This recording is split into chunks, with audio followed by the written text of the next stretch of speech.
Golf Podcast, presented by Golficity, where we bring you the tips, instruction, and support you need to get the most out of your golf game.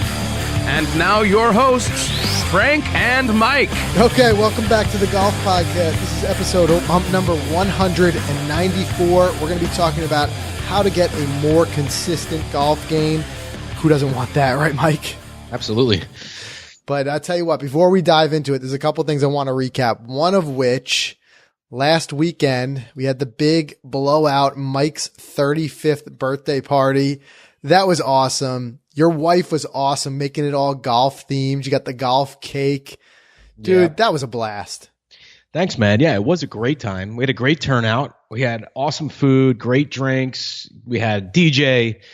And yes, my wife did an awesome job, man. Everything from the cake, she had cake pops made out of golf ball shaped. I mean, everything was, soup to nuts. It was awesome.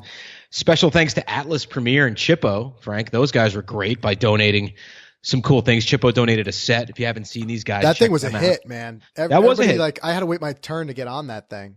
Yeah, man, that's a really cool thing. That's going to start taking off, I hope. It's like cornhole for golf. I'm sure you've seen it on Instagram. And our friends at Atlas Premier, the golf clothing company, has sent a ton of golf gear. I mean, just, polo shirts, workout shirts, sweatshirts, hats. And then everyone at the party was just taking them. And they were wearing them all night. Yep. It was really cool. And we had a photo booth up. I put some photos in the podcast group on Facebook. You could check them out by joining that free Facebook group. You could check out some of the photos from that night. We had a good one with our wives, Frank. That was a good one. And, a couple of buddies, they just got up there. We had one guy dressed as Shooter McGavin, a buddy of mine. That was the best, yeah. He showed up, and he did not break character all night. All night long. He was Shooter McGavin. He was throwing the guns on his finger out all night. And, it was perfect. It was perfect. Yeah, you have a golf theme party. I think someone's got to show up as Shooter. Yeah, and someone actually told me they were going to wear the Bruins jersey. They were going to get the Bruins jersey, and I was like, all right, well, that would have been pretty epic, But I got to give it to Shooter. If I had he did win at the end of the night. I had one of those Atlas Premier sweatshirts available, and I was like, hey man, take this home. You deserve it. Yeah. That was just a great all around time. And we had some, it was a little bit, not like our norm. It was a little bit, sloppy as far as we were just having a good time, not paying too much attention with the cameras, but we did try to throw a little bit of a vlog together for it, just because it was golf themed and it was a good time. So we're trying to get that out. That maybe that video might be out about the time when, this episode drops, but check it out. It was a good time. Mike's 35th. Yeah, and I love that little play on words. Another little stroke of brilliance. But and the Tito's vodka, which was Tito's flowing. Box. Dude, you take your Tito's seriously. There was 5 handles there. 5 handles, and I think I had 6 or 7 different flavors of seltzer. 30 bottles of seltzer and whatever it was, 5 handles of Tito's. I'm like, that's all this guy needs. That's your whole bar right there. That's my whole bar, man. And it was great. It was so great, and it all went. I mean, it was fantastic. I didn't expect a lot of that alcohol to be drank, Frank. But let me tell you something. It all went. All those beers went. All the food went. Everyone had a good time. I would do it again in a second. It was awesome. Really great stuff. All right. Other thing I want to talk about, obviously PGA Tour season's coming to a quick close. By the time this drops, it'll be the last day.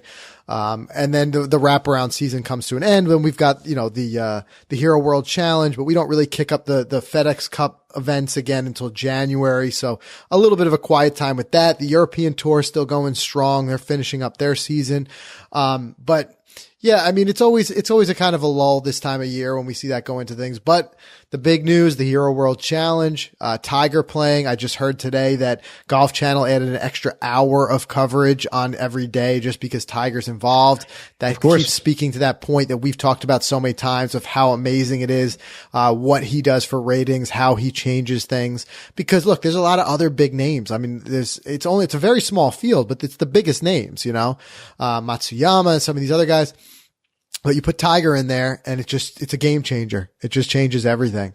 So that's a big one. And, I always like to catch those kind of late season events. I think next year we start to see the real shakeup, and then leading into 2019 with the major changes to the schedule where you're going to see some of the majors moved around. You're going to see the Players Championship much earlier in the season.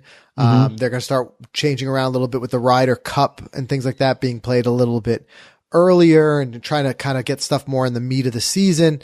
But that's what I love about golf. No matter what, it's pretty much 48, 49 weeks a year. There's still something that you can tune into. Right. There's always something to watch.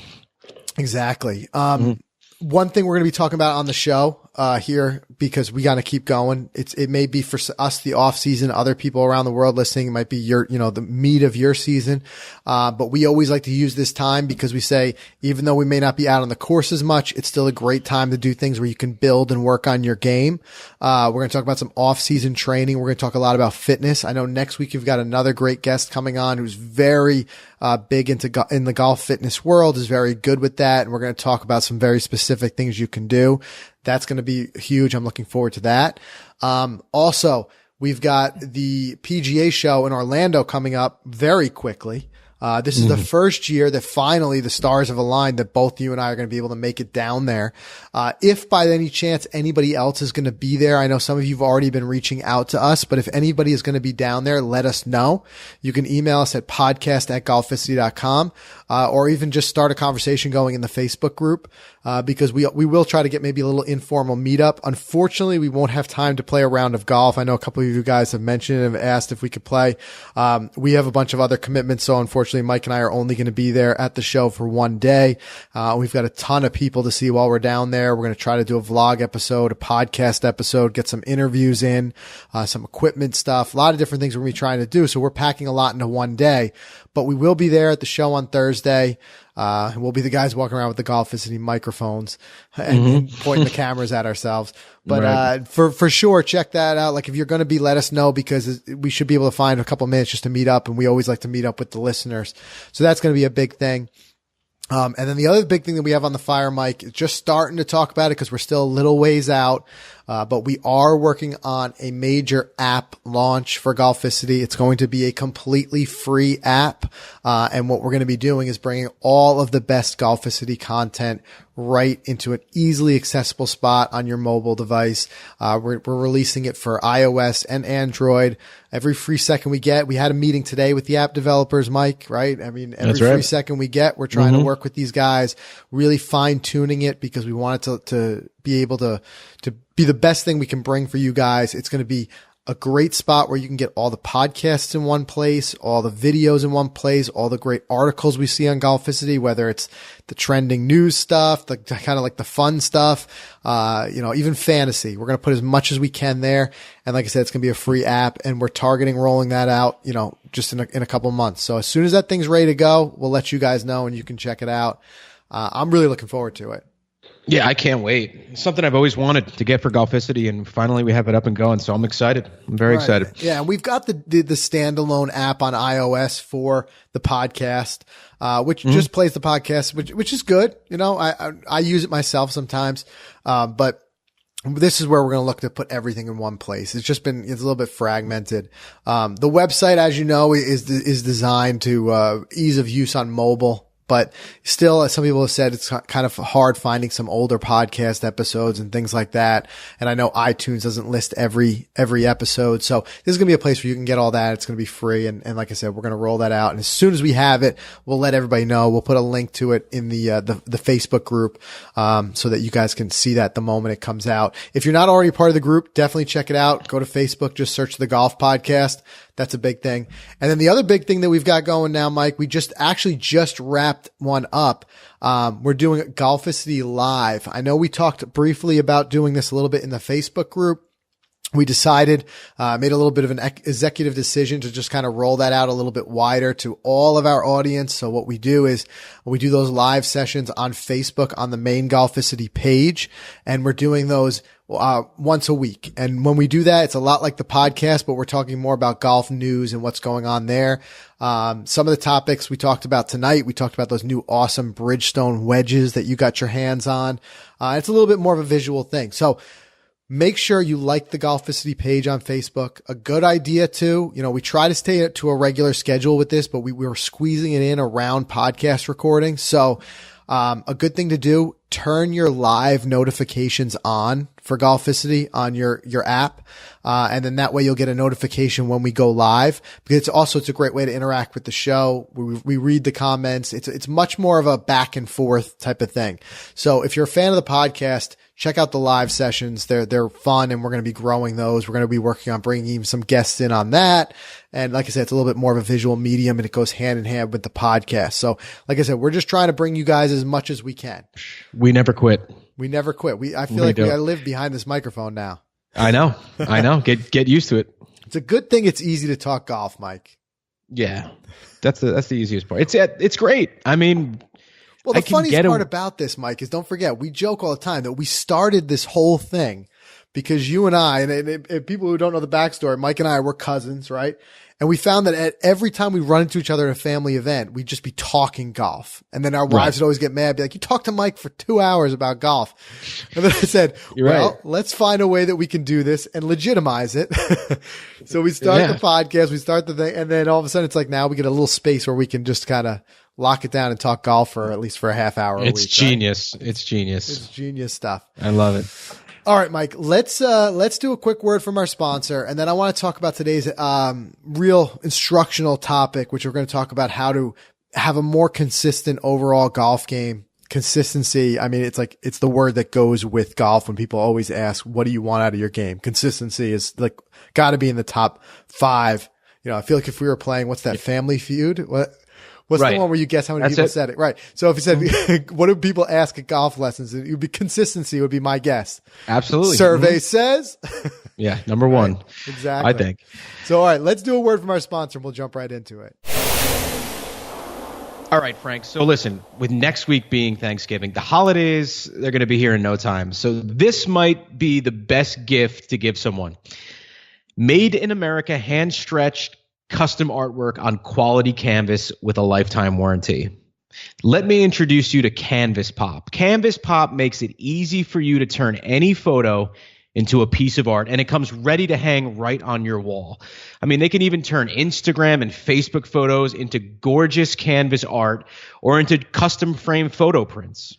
Yeah, Mike. And from my experience using Canvas Pop, the customer service really couldn't be any better. Julie at the customer service team, she walked me through the whole process. Mine that I got a gift, the other day. It just came out perfect. I love it. And if you're a last minute shopper, that's something that I definitely am. Then these guys got you handled. You know, you can create the perfect holiday gift on Canvas Pop as late as by December 17th, and it's still guaranteed to arrive by Christmas. I mean, you're not going to get that a custom gift ordering that late and getting it there on time. You're not going to find that anywhere else. Yeah, it's remarkable. And here's the best part, in my opinion. Now you use the code GOLF50, all caps, GOLF50 at checkout, and you're going to get 50% off. That's 50. Yeah. Get this, 50% off of a minimum order of $100. That's such a small order. So, you know, I know you're loving that Golficity canvas that I got you last year. So hanging in my office, man. Yeah, exactly. You're a fan. I'm a fan. So definitely check them out at canvaspop.com. And don't forget that code GOLF50 at checkout for 50% off. Check it out today. All right. So there's no golfer on earth who doesn't want a more consistent game, you know, because the reality is the game does ebb and flow. Everybody goes through slumps. But we find that as you start to kind of learn certain aspects of the game, you can kind of work towards a generally more consistent game. But one thing to think about, it's really consistency can be the main thing that's standing between you and shooting those lower scores. And sure, it's nice to improve your swing technique, but here's the thing, and you got to think of it this way. Your current swing and where it's currently at is most likely, unless you're a very, very beginner, in which case you'll get there. But if you're a mid-level handicapper, a mid to low-level handicapper, one thing that we need to provide clarity on and sometimes just go back and think about is that your swing is likely, you know, pretty capable of hitting some plenty of good shots. And the reality is you've seen it. You've seen yourself. You've been able to hit, you know, good shots. So what those shots do is it shows that the capability is there. So if you get that for a moment and just let that sink in and give yourself a little bit of credit of your actual capability, you start to realize that the only thing that's stopping you from shooting low scores is the ability to repeat that time after time. So once you've proven, hey, I can hit a good shot. Now it comes down to, okay, I've proven I can do it. How do I repeat that? And of course, repeating your swing is easier said than done. And as the saying goes, if it was easy, everyone would do it. And there's a number of hurdles that you need to get through in order to establish what we would consider a consistent golf game.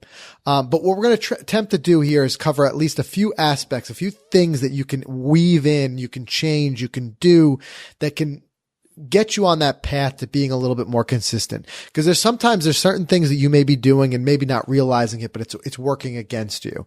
So that's an important thing. But no matter what, first keep your expectations in check to a certain extent. Understand that golf is a hard game. There's always going to be mistakes along the way.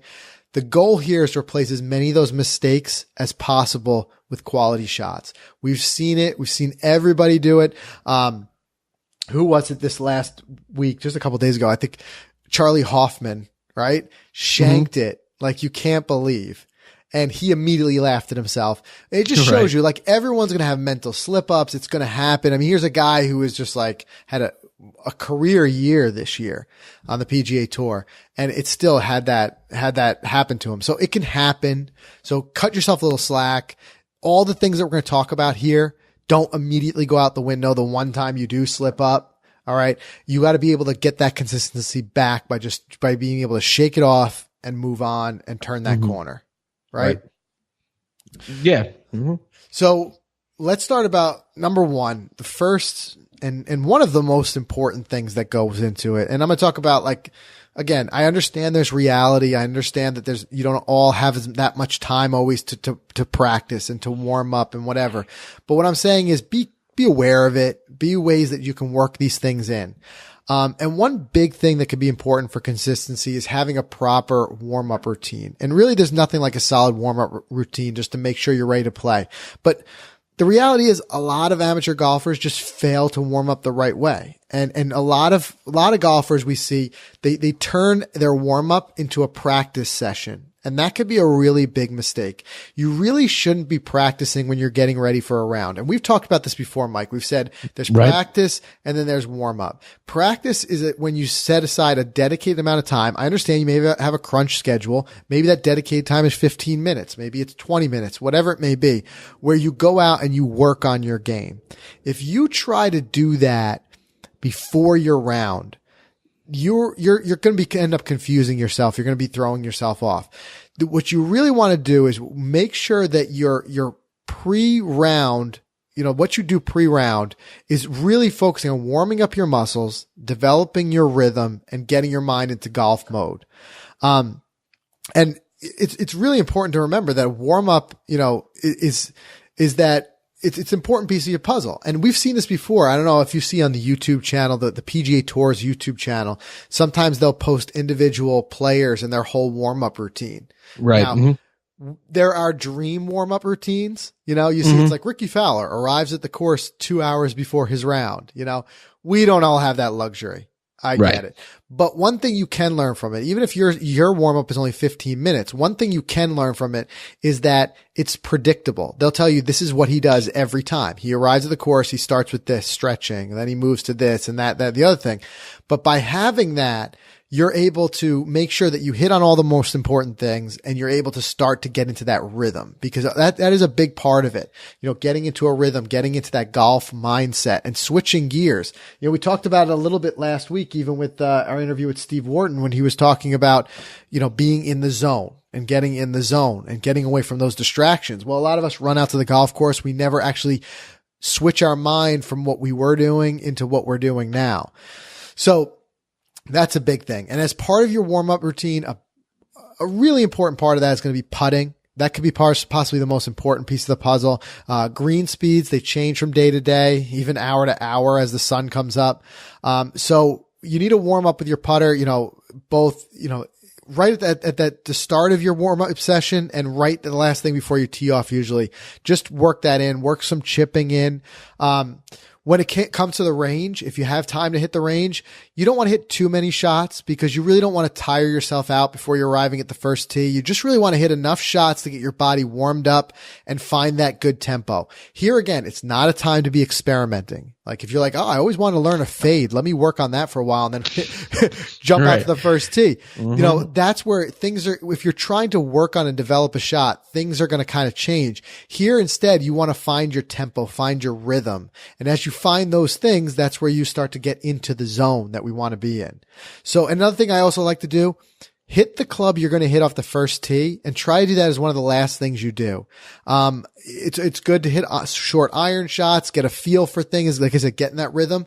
But one thing that I like to do that kind of helps set the rhythm, if I do have time to do a range session before I go out, I like to hit a couple balls, just simulating and picturing that first tee shot. If it's a driver, fine, it's a driver.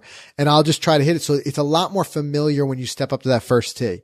I've even heard a lot of people say they'll play out the first hole on the range. So they'll say, let's say it's a 430 yard par 4.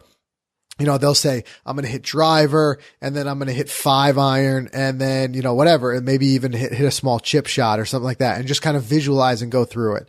So that's a really important one. But if nothing else, if you can just hit that first club off the tee, it's going to go a long way because it really starts to set the rhythm. So you frown upon the weekend warrior that gets to the course at like an hour and a half beforehand, takes a bucket, just goes to town on it, and then just goes out there and play, as well as the guy who gets there a minute before and just runs to the tee box, right? So we want to find a balance in between these two. So you're actually helping me. Yeah, I sympathize with both though, because I've been there. I've been there when you're like worried about the round and you're thinking like, let me get there as early as I can and just practice because I haven't been playing well and I really want to play well. And then I think the other way, I've had it before, you know, I got family, kids, things like that, and I don't have a lot of time and I run to the first tee, or like you, where you forget your clubs at Baltusrol and have to drive 2 hours round trip before your match. Look, if it happens, it happens. But here I'm more so suggesting rather than spend that hour and a half, if you are able to get there an hour and a half before, rather than spend an hour and a half just smashing an extra large bucket of balls and just wearing yourself out, I would rather see you, like I said, have a little bit of a focused work through a couple iron shots, a couple wedge shots, maybe a driver, whatever you're going to hit off the tee. Do that for a little while to develop your rhythm. Once you start to feel like you're in golf mode, move it over to the practice green, spend some more time there, just draining some putts, chipping and getting that short game feel. Cause that's for me is where I often lose my rhythm. Yeah. And you nailed it when you mentioned that. For me, and this is just a little tip, and it's been working very well as far as calming my nerves and my tempo before getting up to the first tee, is really ending on that putting warm up, not practice, that putting warm up, because I will go to the range and hit 7 to 10 golf balls and I'll start to get amped up.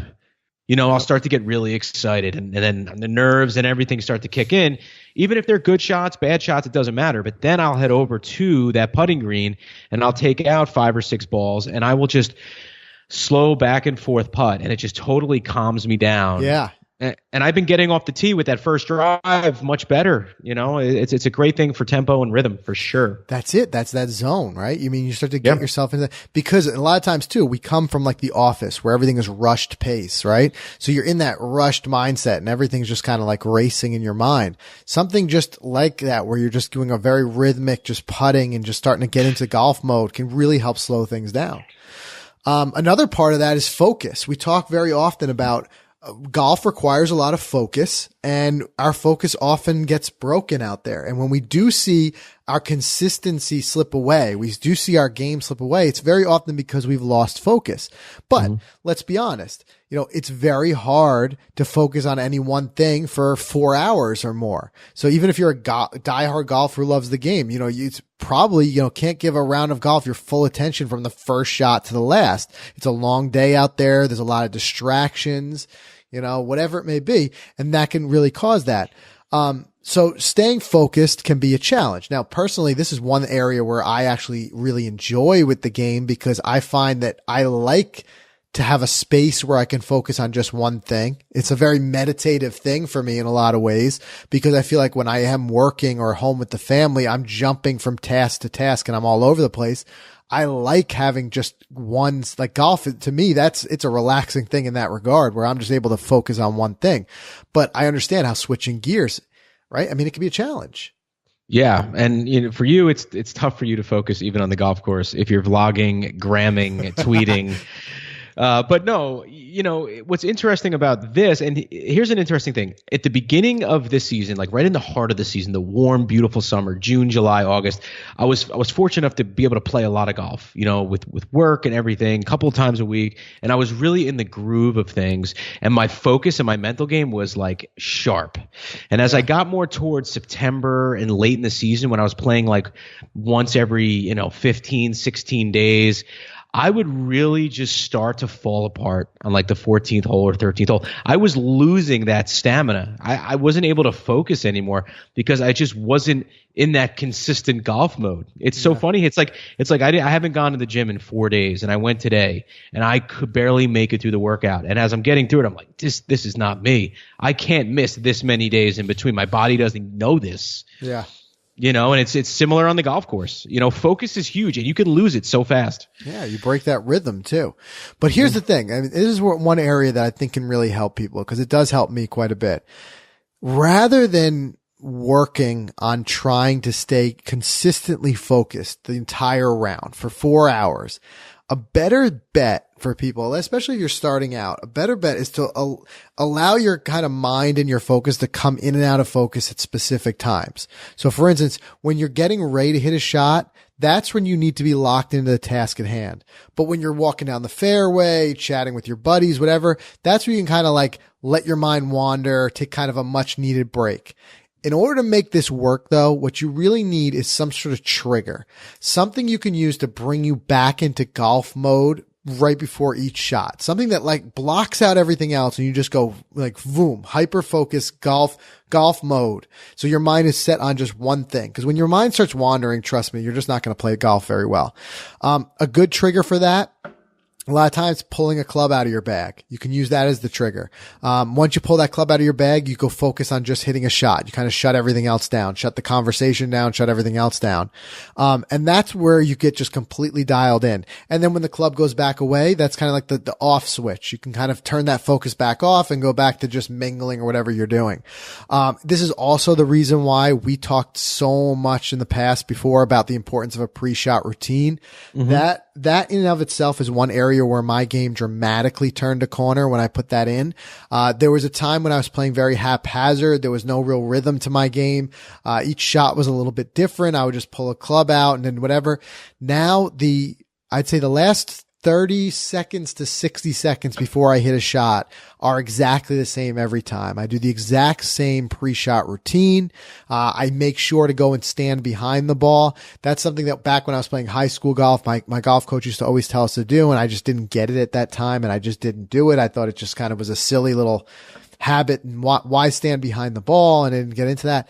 Now I do that, and I go through it, and that kind of just physical progression of going through that starts to just switch my mind onto the task at hand, onto hitting that shot.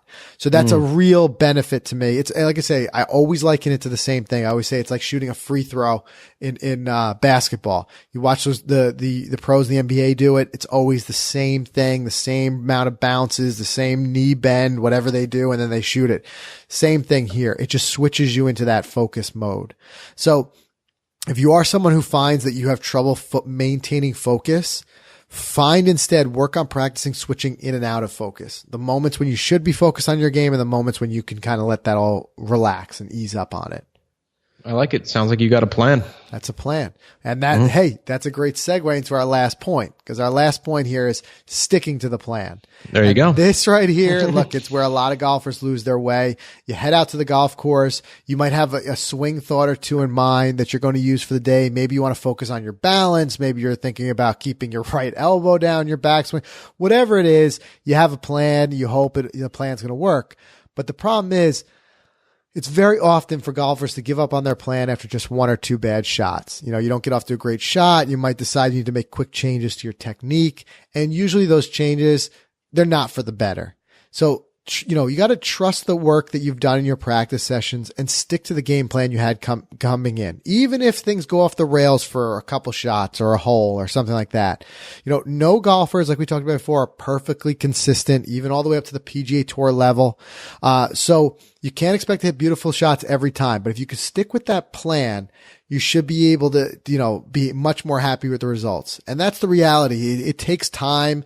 But it's a lot to be learned from that in golf, where you can just kind of shake things off, shake those bad holes off, shake those bad rounds off. We've talked about that before, but being able to come to that plan.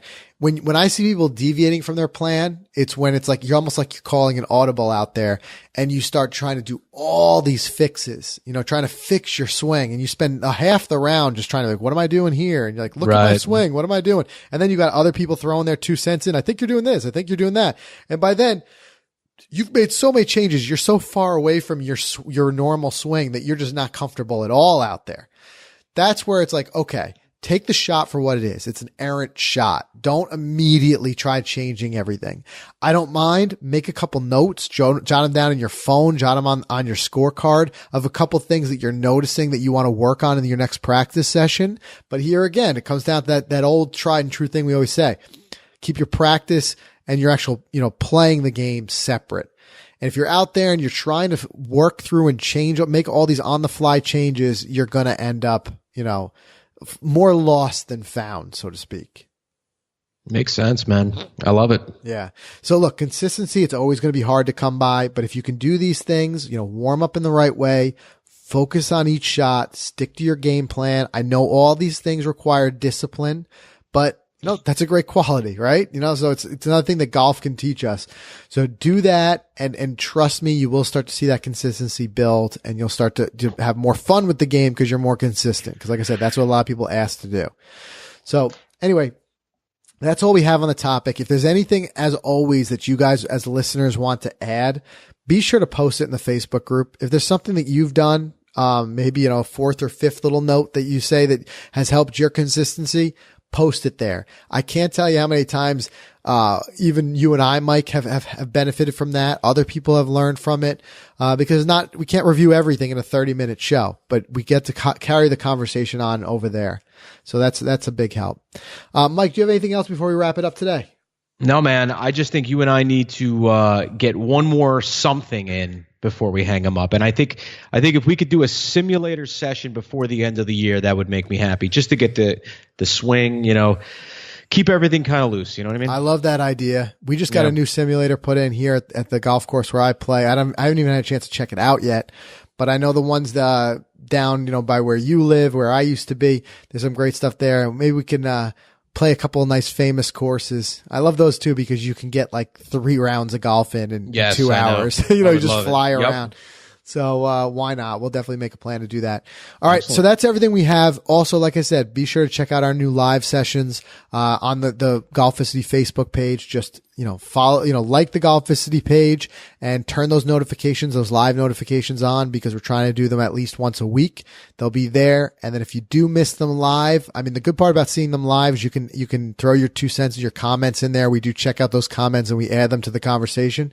But if you miss that, we are, saving those and reposting those on our YouTube channel at youtube.com/Golficity. All right. We'll see everybody again next week.